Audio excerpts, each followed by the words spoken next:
Pedemontium era il nome di una sottile pianura tra fiumi ai piedi dei monti. Ma gli antichi confini sono cambiati e oggi il Piemonte è coperto da montagne per quasi metà della superficie. Nella valle del Chisone si erge l'imponente fortezza di Fenestrelle. Una scalinata lunga oltre 2 chilometri, con più di 3000 gradini, si arrampica sul costone e collega le strutture difensive.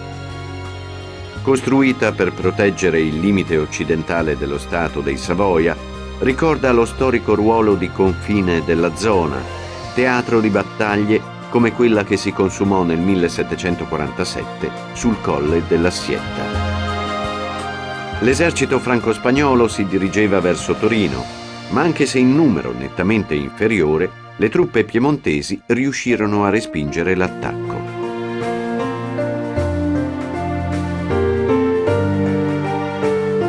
Intorno si estendono i pascoli e le aree protette come il Gran Bosco di Saint-Bertrand, in un'area di 3.800 ettari tra la Val Chisone e la Val di Susa. In questo regno della biodiversità vivono oltre 600 specie vegetali. Diversi secoli prima della nascita del forte di Fenestrelle, a Exil sorgeva il primo nucleo fortificato che domina l'Alta Val di Susa. Di origini medievali, fu distrutto nel Settecento in una battaglia contro i francesi e ricostruito quasi interamente pochi anni più tardi.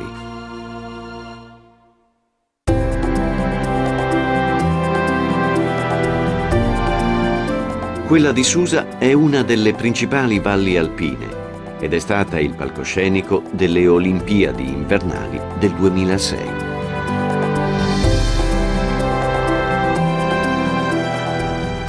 Incorniciata da cime che superano i 3000 metri, l'abbazia di Novalesa sorse più di 1000 anni fa per ospitare i pellegrini lungo la strada del Moncenisio.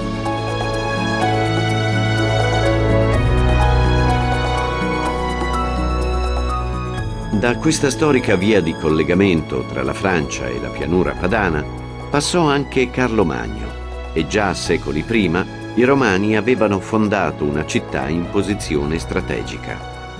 L'antica Segusium è l'antenata di Susa, il capoluogo della valle, che fa sprigionare secoli di storia dal suo nucleo antico.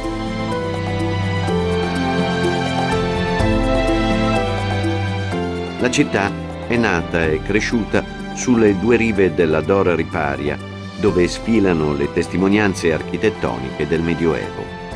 Prima fra tutte la cattedrale di San Giusto.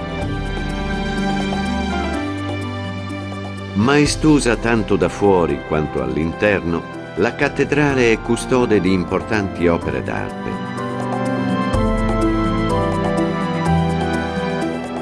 La copia dipinta del trittico del Rocciamelone riproduce quello in bronzo del 1398, conservato nel Museo Diocesano di Arte Sacra.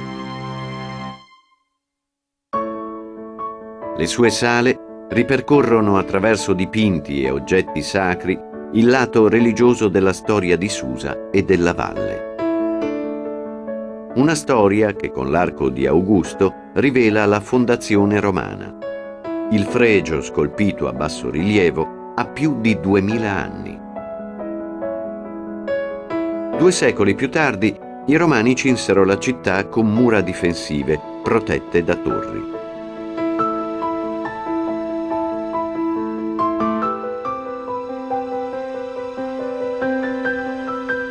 Tra le città di Susa e di Torino, la scoperta del territorio passa anche per un luogo divenuto un simbolo stesso del Piemonte. Dall'alto del monte Pirchieriano, la sacra di San Michele domina la valle con strutture aggiunte nei secoli fin da prima dell'anno 1000.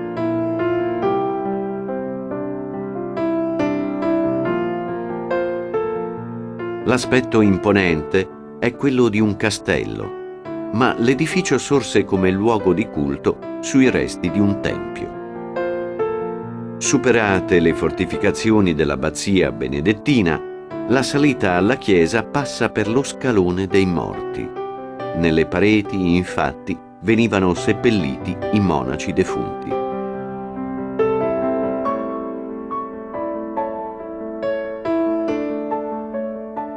I restauri avvenuti nel corso del Novecento hanno riportato anche la chiesa all'antico splendore delle forme romaniche e gotiche.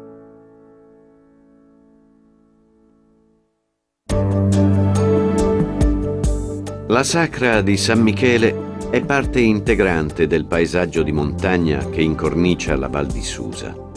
Qui i centri abitati si alternano ad ambienti immersi nel verde della vegetazione e nel blu del cielo e dell'acqua, come accade nei laghi di Avigliana. Il modo più suggestivo per abbracciare con lo sguardo il paesaggio è salire fino alle rovine del castello che rimangono a testimoniare quasi 700 anni di invasioni e saccheggi. È rimasta intatta invece la chiesa di San Pietro, medievale, che fu costruita ai piedi della fortezza. Avigliana si trova sull'orlo di una conca morenica formata dai ghiacciai che racchiude i due specchi d'acqua protetti da un parco. Le colline formano un anfiteatro naturale dominato dal profilo elegante del castello di Rivoli.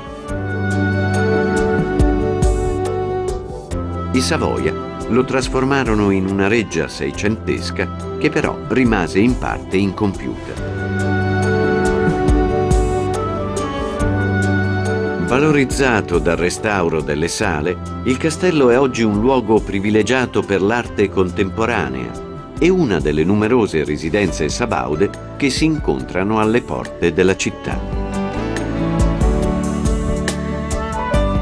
Al centro di un parco immenso, più che come residenza vera e propria, la palazzina di caccia di Stupinigi è nata per celebrare e accogliere gli svaghi della famiglia Savoia. La caccia era una delle grandi passioni di Vittorio Amedeo II, che commissionò la villa nella prima metà del Settecento. Ma Stupinigi non era l'unica riserva venatoria sabauda. Fin dal Cinquecento i cerimoniali di corte prevedevano anche battute di caccia nel grande parco La Mandria. Intorno all'ampio spazio verde, oggi tutelato per oltre 7.000 ettari, sorsero gli edifici che avrebbero fatto parte del complesso della Venaria Reale. I giardini hanno seguito il mutare del gusto nobiliare, fino a ritrovare oggi l'aspetto dei disegni dell'epoca.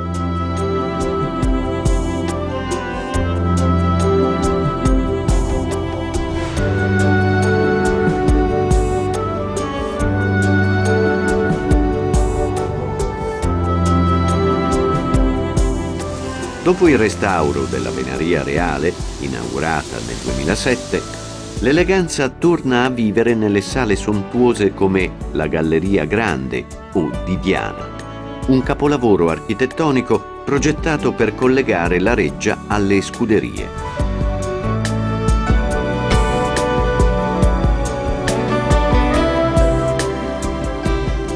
La dea classica della caccia dà il nome anche al salone, un tripudio di affreschi e stucchi del Seicento. Al patrono cristiano dei cacciatori, Sant'Uberto, venne dedicata una cappella. Laghi e fontane, palazzi, giardini. L'intero complesso della Venaria è come una città che un proverbio definisce figlia di Torino. Con la sua nascita cambiò volto e nome anche il borgo di Altessano Superiore, che doveva fare da ingresso scenografico alla reggia.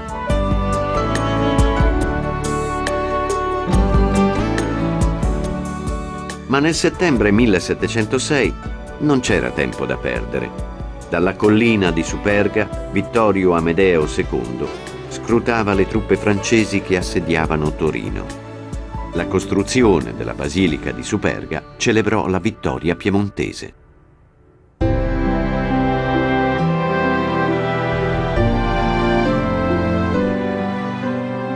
Nei secoli, il verde che circonda Torino si è punteggiato di residenze nobiliari, come la Villa della Regina, così chiamata in onore della moglie di Vittorio Amedeo II. L'ascesa dei Savoia in Piemonte si era consolidata tra 5 e 600, fino alla monarchia del Regno di Sardegna iniziata nel 1720. Torino diventa così una capitale degna di accogliere un re. Accanto a monumenti più antichi, come la chiesa che si erge sul Monte dei Cappuccini, sorgono nuovi edifici.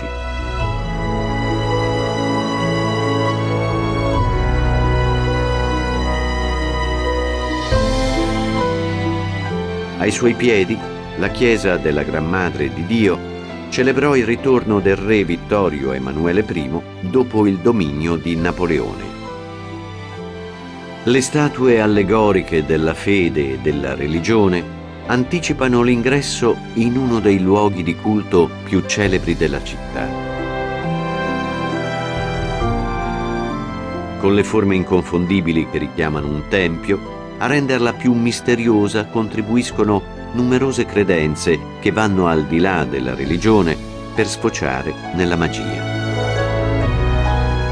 Ma per definire magica una città come Torino è sufficiente guardarla con gli occhi della scoperta.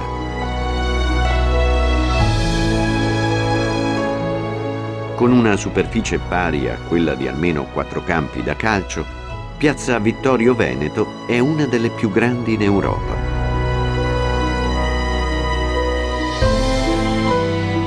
I portici la incorniciano per oltre 700 metri e sono il proseguimento di una delle vie più importanti della città.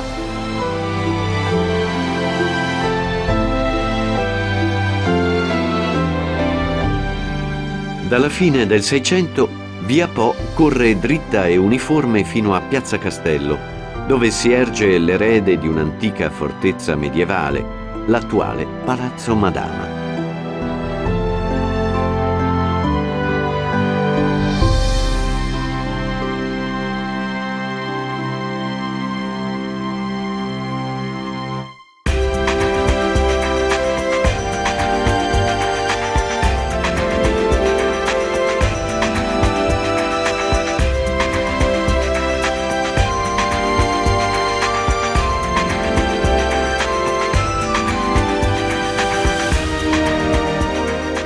Gli architetti definirono i dettagli con un'eccezionale uniformità di stile nelle facciate dei palazzi, oggi custodi di cultura e collezioni d'arte.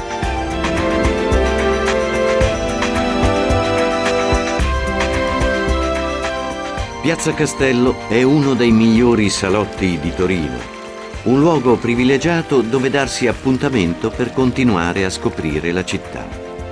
A cominciare dal vicino Palazzo Reale, centro di potere ufficiale dei Savoia fino al 1865, quando Torino, prima capitale del Regno d'Italia, cedette lo scettro a Firenze.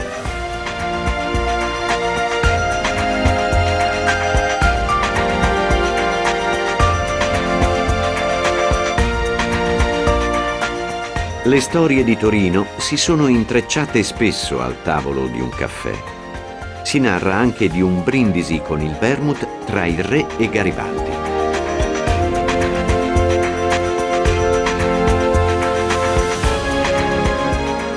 Come un rito, nell'atmosfera ottocentesca del centro torinese si viene a prendere il bicerin, la tipica bevanda calda a base di caffè, cioccolato e crema di latte.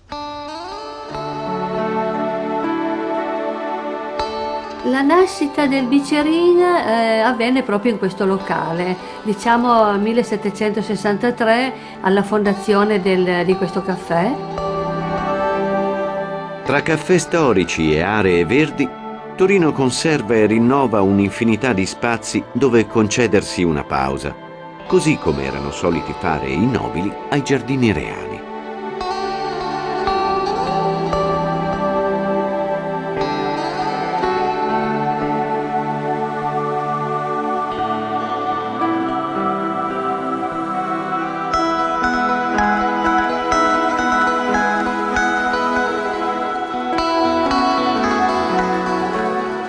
Se le tracce della capitale sabauda sono ancora protagoniste del suo volto odierno, non mancano i segni di un passato molto più lontano.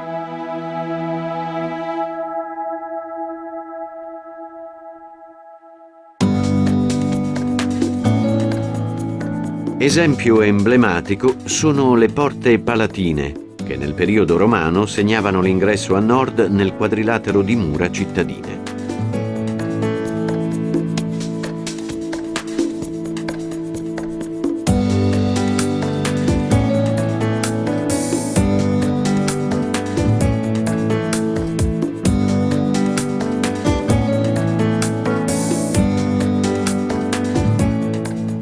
Qui rimangono anche i resti dell'anfiteatro, dominato dal campanile del Duomo.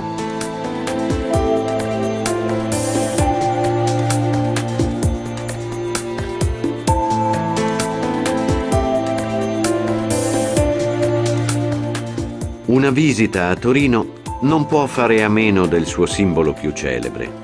La mole antonelliana si innalza sui tetti per 167 metri e mezzo.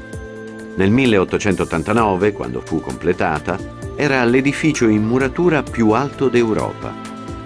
La struttura dell'architetto, Antonelli, doveva essere una sinagoga, ma tempi e costi lievitarono e la comunità ebraica rinunciò al progetto. Oggi la Mole è uno dei luoghi chiave del cinema.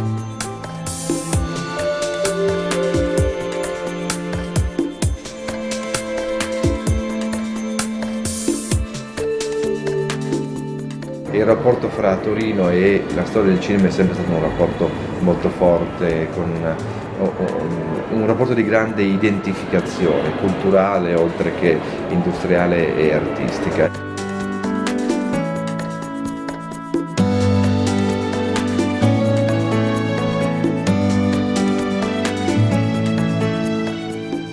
Il Museo del Cinema ha aperto nell'estate dell'anno 2000 all'interno della Mole Antonelliana, che è il simbolo di Torino, che però era sempre rimasto vuoto, un grandissimo edificio straordinario, affascinante e misterioso, inutilizzato per quasi un secolo.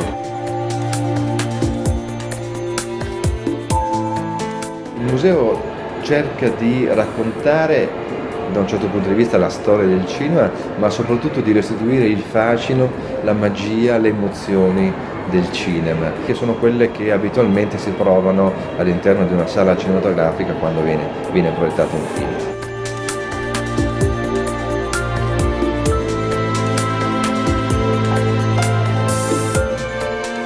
L'emozione e il piacere del grande schermo rivivono tanto nel museo quanto negli scorci più celebri di Torino, come quelli disegnati dal Po, che scende lungo la città e attraversa anche il grande spazio verde del Valentino, uno dei maggiori parchi urbani d'Europa.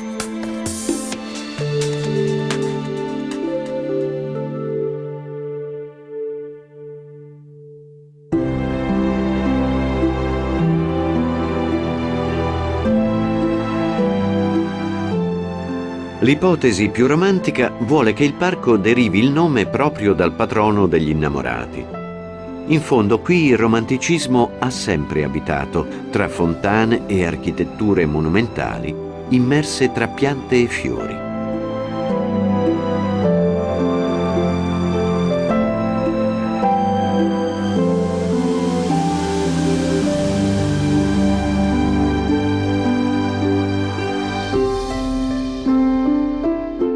Nell'Ottocento un architetto portoghese appassionato di storia medievale ricostruì nel parco un antico borgo piemontese. Dopo una lunga ricerca, creò uno spazio verosimile e suggestivo, con il castello e le antiche botteghe, dove dimenticare almeno per qualche minuto lo scorrere del tempo.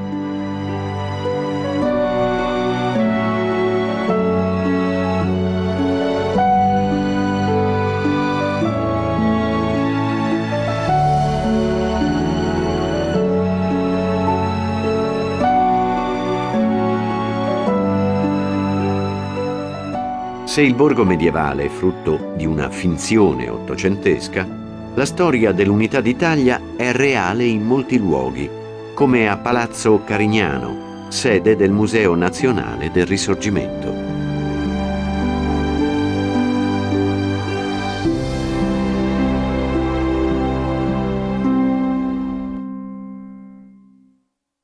I salotti urbani si susseguono all'ombra di immagini celebrative, come il monumento equestre a Emanuele Filiberto, o il simbolo di Torino per eccellenza, il toro rampante, che si dice porti fortuna calpestare.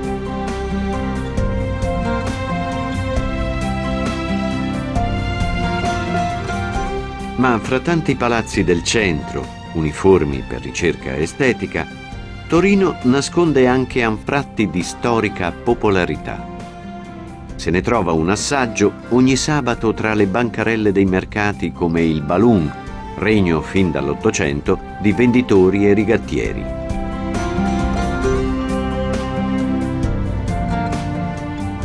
Con la nascita delle ville Liberty, ispirate ai canoni francesi dell'Art Nouveau, ricche di decorazioni floreali, l'architettura torinese segna il passaggio dalla città sabauda a quella del Novecento. Una fucina di modernità e di sviluppo industriale.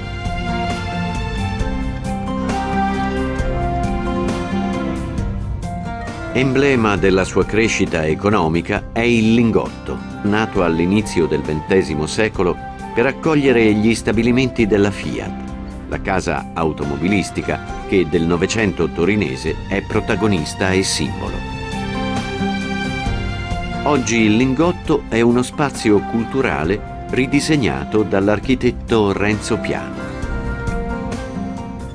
All'interno restano spettacolari le vecchie rampe elicoidali.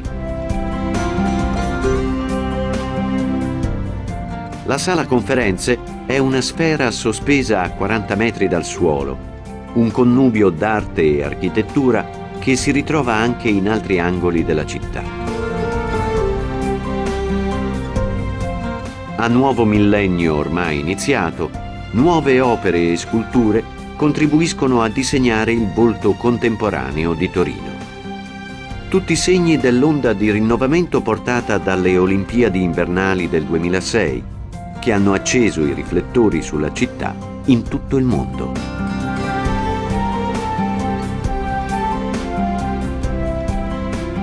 Dei 20esimi giochi invernali rimane simbolico anche l'arco che sovrasta la ferrovia e collega l'area delle gare al villaggio olimpico.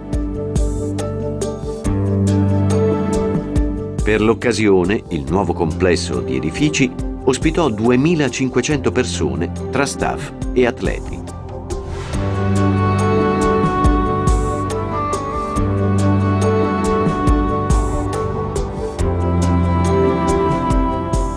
Ma se le Olimpiadi non sono che un capitolo di storia, un ennesimo passaggio tra vecchio e nuovo, tra passato e futuro, Torino continua a rivelarsi ai suoi visitatori con volti inaspettati, come si addice a quelle città che in fondo non hanno mai smesso di essere capitali.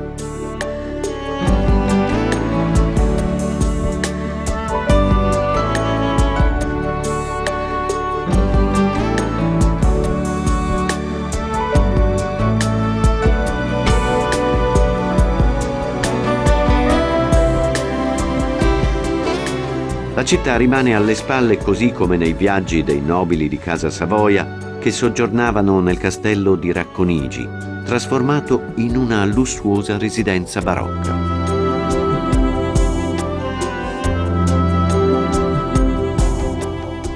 Nel 1904 qui nacque l'ultimo sovrano d'Italia, Umberto II, detto il Re di Maggio, perché governò poco più di un mese prima della fine della monarchia.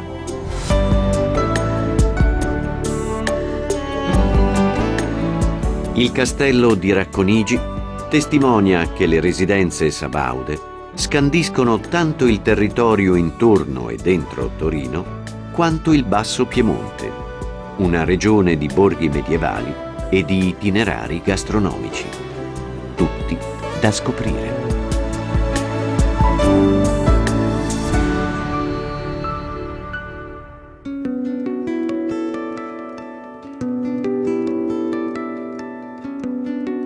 Molti degli oltre 40 campi da golf della regione si concentrano sulle colline del Basso Piemonte.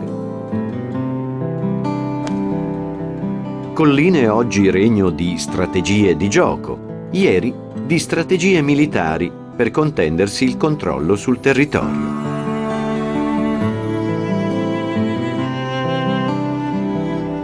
Con le sue vie perpendicolari, nel Medioevo Cherasco nacque a tavolino per affermare il predominio della città di Alba rispetto ad Asti. Nel nucleo storico lo sguardo spazia dalle architetture barocche, come l'arco trionfale, a quelle precedenti, come la chiesa romanica di San Pietro, la più antica di Cherasco.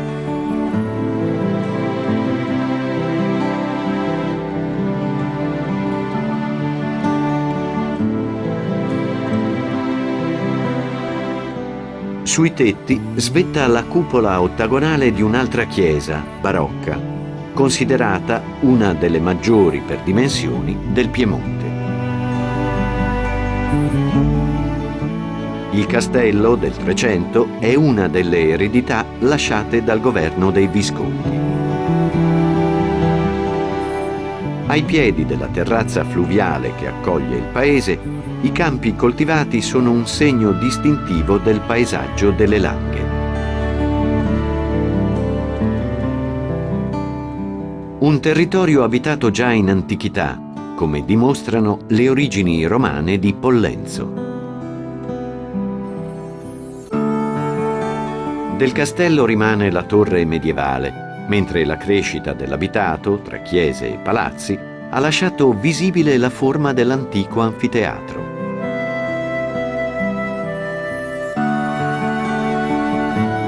Intorno, coperte dai vigneti, le Langhe prendono il nome dalle creste delle catene collinari.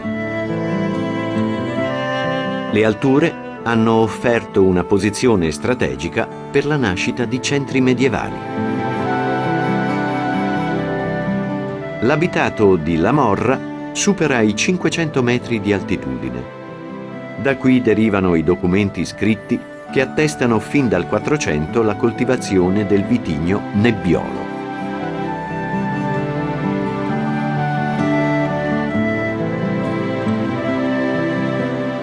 Le uve del Nebbiolo maturano tardi, quando la nebbia autunnale avvolge ormai le colline. Dagli acini si ottiene uno dei vini più celebri di sempre, il Barolo.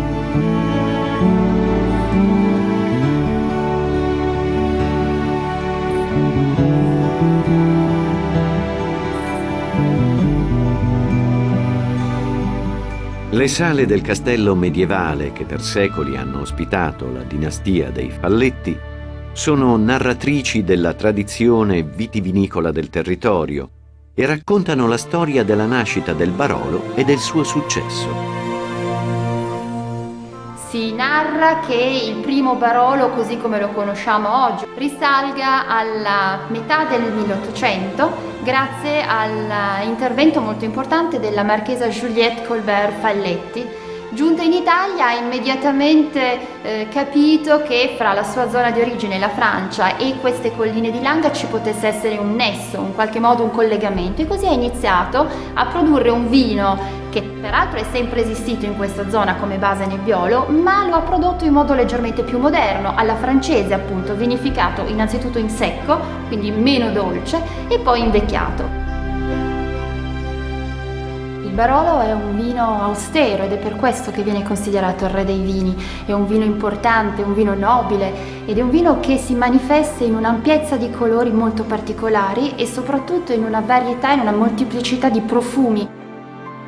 Il legame tra il Barolo e il suo territorio è quasi inscindibile, perché a ciascun territorio corrisponde un Barolo differente.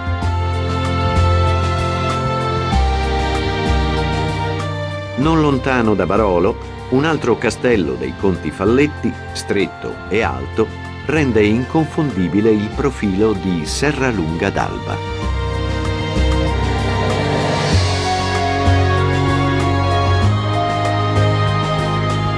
Si potrebbe girovagare per settimane alla scoperta delle decine di castelli attorno ai quali si è scritta la storia del Basso Piemonte. Molte di queste fortezze, come quella di Brunetto, sono state al centro di feudi governati da famiglie nobiliari che dipendevano dal Sacro Romano Impero, territori che nel Settecento passarono a Casa Savoia.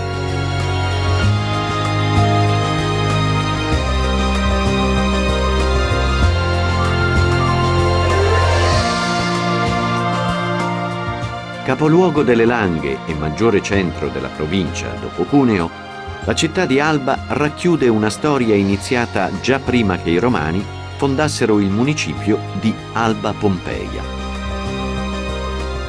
Del Medioevo rimangono il campanile romanico del Duomo e parti della chiesa ricostruita in stile gotico lombardo.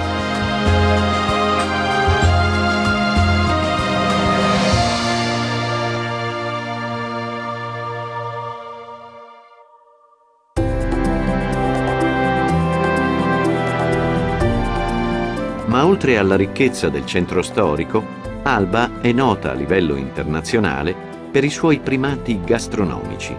Protagonista, un fungo prelibato. Il tartufo nasce nel territorio di Alba per 3 motivi. Innanzitutto il clima, le piante e il terreno. Il tartufo è di qualità innanzitutto per l'intensità del profumo e poi visivamente anche dalla compattezza. Diciamo che un tartufo tendente al tondo e profumato è un ottimo tartufo. Ottimo e di lusso. In periodi di scarsità, sotto Natale, il tartufo ha sfiorato anche 10.000 euro al chilo. Il tartufo è sempre stato un prodotto pregiato fin dai tempi dell'antichità e abbiamo notizie che gli imperatori romani si facevano portare da Alba, città romana, questi prelibati prodotti. Gli antichi lo consideravano un cibo degli dei e altrettanta sacralità circondava l'immagine della vite e del vino, da secoli responsabili anche della fama di barbaresco, cresciuto intorno alla torre medievale. Di origine romana, il borgo di Magliano Alfieri brilla da lontano con la residenza sabauda che nel Seicento sostituì il castello.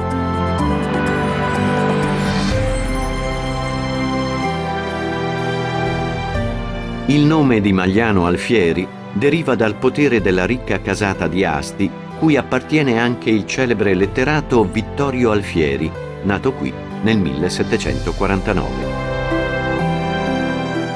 Il secolare prestigio della città si legge nella ricchezza dei suoi edifici, tra chiese barocche e strutture antiche come la Torre Rossa.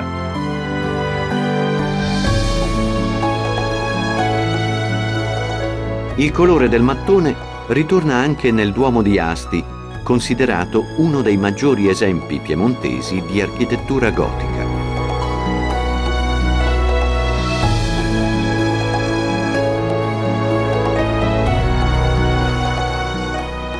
La città è suddivisa in contrade, un tempo punteggiate da antiche torri come quella comentina, che tocca il punto più alto della città.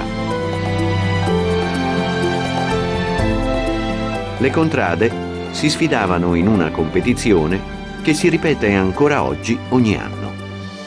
La collegiata di San Secondo racconta in una cappella la storica corsa a cavallo del Palio di Asti.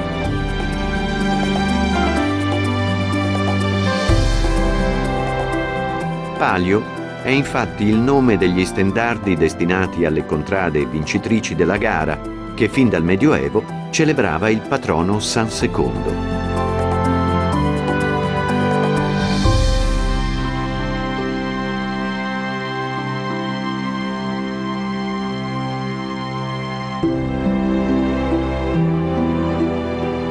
Circondato dai rilievi più dolci che caratterizzano i paesaggi ondulati del Monferrato, al Palio di Asti partecipa anche Moncalvo. Nel Medioevo i marchesi del Monferrato ne fecero la loro capitale. La torre svetta al centro del nucleo antico, e altrettanto solidi sono i torrioni che rimangono a testimoniare l'antico castello dei Marchesi.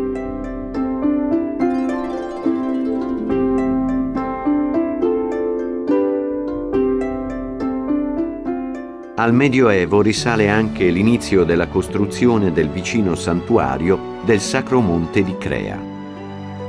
Il grande complesso monumentale è uno dei più frequentati luoghi di culto della regione.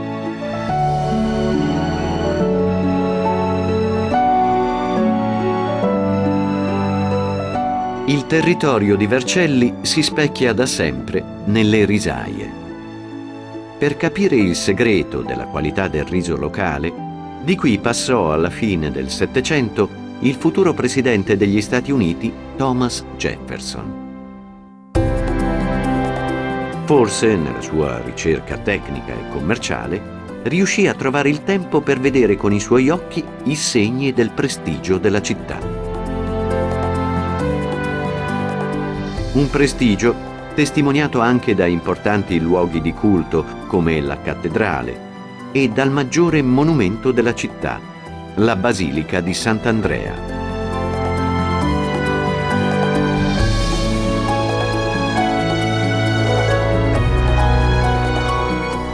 Dal chiostro alla chiesa è il risultato di un'armonia di architetture del 200, dove si innalzano i campanili sulla facciata e la torre campanaria di inizio 400.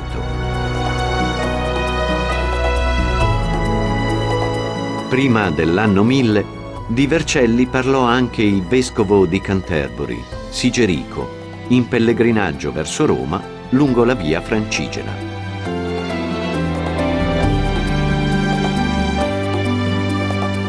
L'eco del Medioevo si fa sentire anche a Candelo, in un'antica struttura fortificata.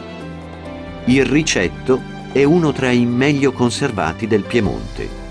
I contadini lo costruirono per conservare il raccolto e per rifugiarsi tra le sue mura in caso di battaglie.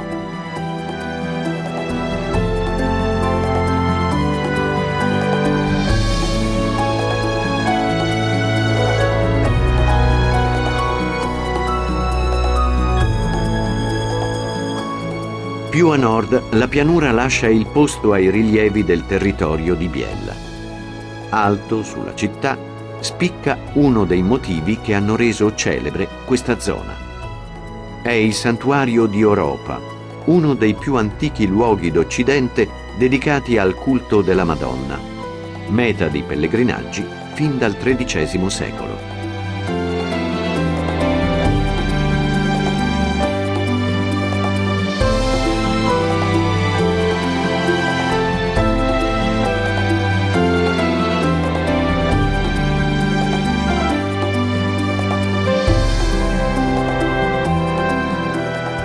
La presenza di santuari e luoghi di culto si fa più numerosa seguendo il corso della Valsesia.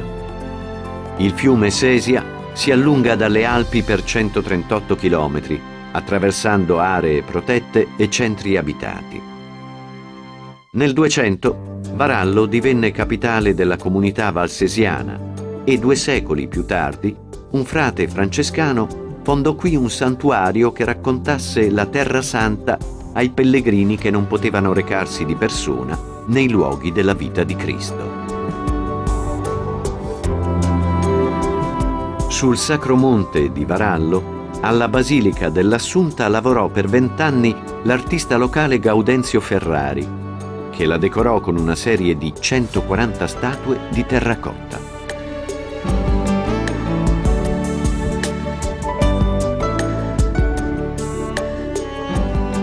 Del complesso fanno parte ben 45 cappelle, ciascuna delle quali racconta un episodio della vita di Cristo attraverso gruppi di statue a grandezza naturale.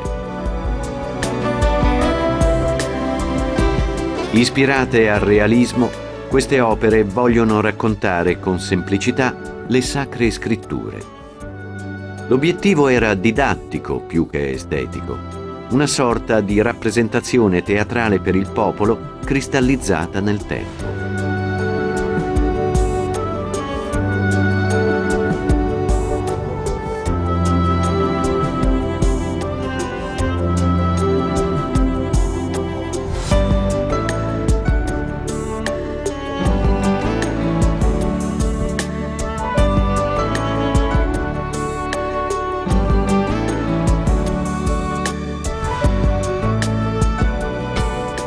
Oltre la Valsesia, i monti racchiudono lo specchio d'acqua del lago d'Orta.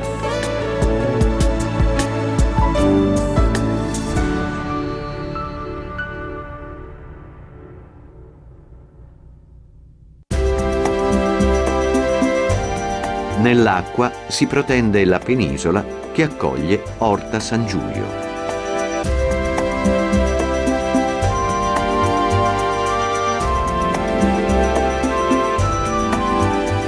Le antiche ville che si susseguono lungo la riva e gli scenari dei dintorni sospesi nel tempo sono stati un motivo di richiamo per numerosi artisti e letterati.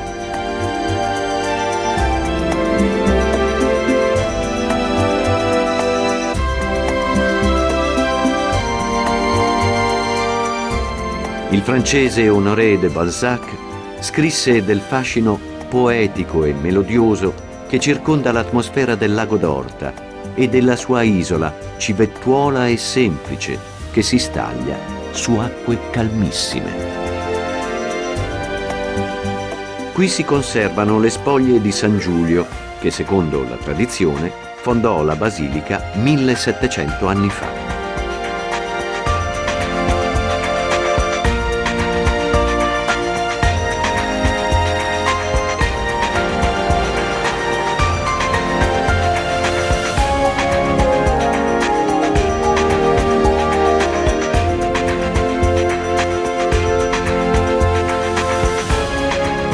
Il lago d'Orta non è però lo specchio d'acqua più celebre del Piemonte. Basta oltrepassare i rilievi montuosi che superano anche i 1000 metri di altitudine per affacciarsi su uno scenario molto più ampio. Con i suoi oltre 200 km quadrati di superficie, il Lago Maggiore è il secondo in Italia per dimensioni e condivide le sue sponde con la Lombardia e la Svizzera. Uno dei centri maggiori è Arona. Qui nacque nel 1538 Carlo Borromeo, che sarebbe diventato arcivescovo, cardinale e infine proclamato santo. San Carlo è ritratto in una grande statua in bronzo detta il San Carlone, un autentico colosso di 24 metri che osserva il lago da un piedistallo. La costruzione della statua avvenne per volontà del cugino e successore di Carlo, Federico Borromeo. Il nome dei Borromeo ritorna in molti eventi della storia del Lago Maggiore. La ricca famiglia governò dal 4 al 700, contribuendo alla crescita economica dei centri lacustri che intrattenevano scambi commerciali con Milano e con il Canton Ticino.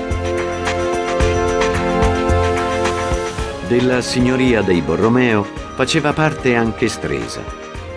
A quell'epoca i grandi alberghi in stile Liberty non esistevano ancora, ma fin dal Settecento la città si era abbellita per accogliere i reali d'Austria e di Savoia.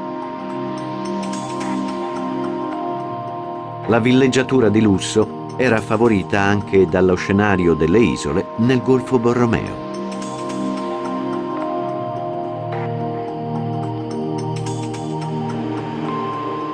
I motivi per apprezzare il Lago Maggiore si concentrano tanto sulle sue sponde quanto navigando alla scoperta delle 3 piccole grandi isole borromee.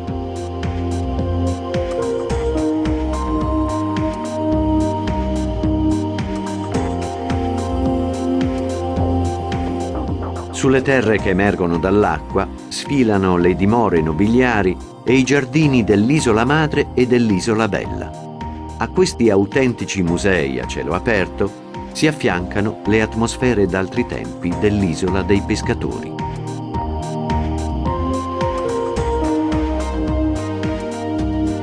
L'Isola Madre è la maggiore per dimensioni e quella più lontana dalla sponda di Stresa.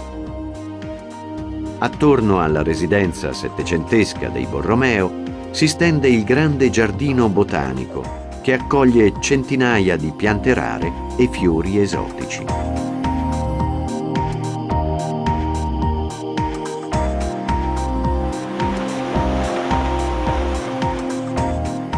L'isola Bella aveva ospitato soltanto un borgo di pescatori, finché nel 600 Carlo III Borromeo fece un regalo speciale alla moglie Isabella, costruendo un palazzo sontuoso. Anche qui i giardini fanno da scenografia alle atmosfere barocche, colorate dal verde di una vegetazione rigogliosa immersa fra eleganti architetture e terrazze.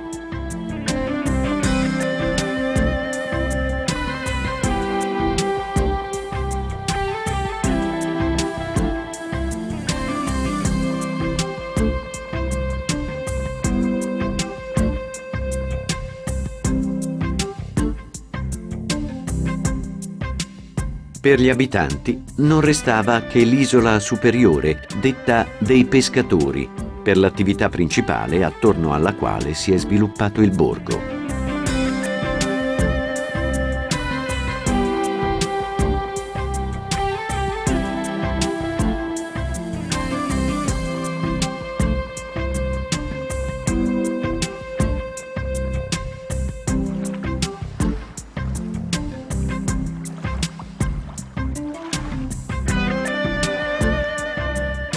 Dalla chiesa di San Vittore spicca il campanile che sovrasta i palazzi medievali e le case antiche, strette fra vicoli dove riassaporare i prodotti di uno dei più antichi mestieri di sempre.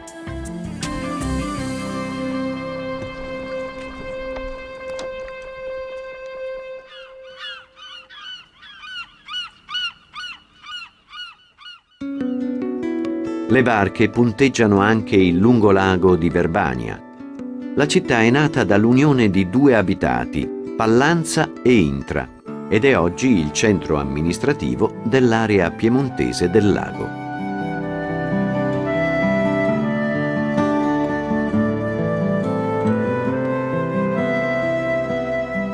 Lungo la sponda sfilano ville di epoche diverse e anche qui, come sulle isole Borromee, il lusso dell'architettura si affianca alla ricchezza dei giardini.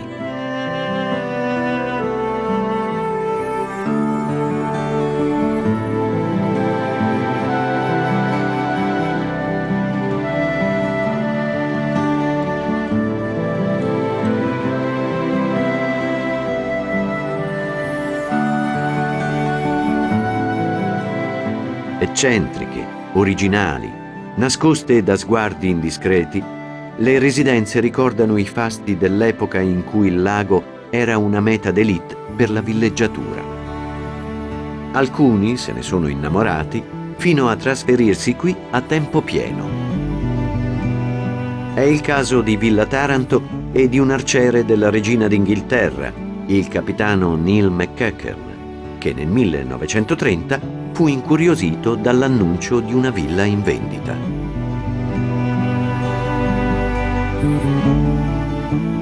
I giardini di Villa Taranto ospitano una collezione piuttosto ampia, raccolgono piante che arrivano da tutti e quattro i continenti e già a partire dal 1931 il capitano McEachern aveva iniziato un lavoro molto paziente di registrazione e identificazione delle specie e delle varietà introdotte. Molte di queste mai coltivate prima di allora in Europa o in Italia.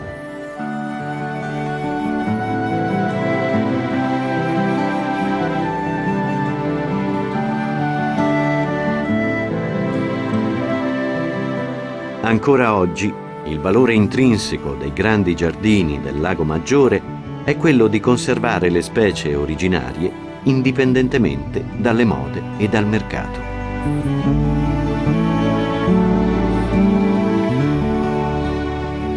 Uno spettacolo della natura che con i suoi colori e la sua storia è anche un simbolo del fascino del Piemonte.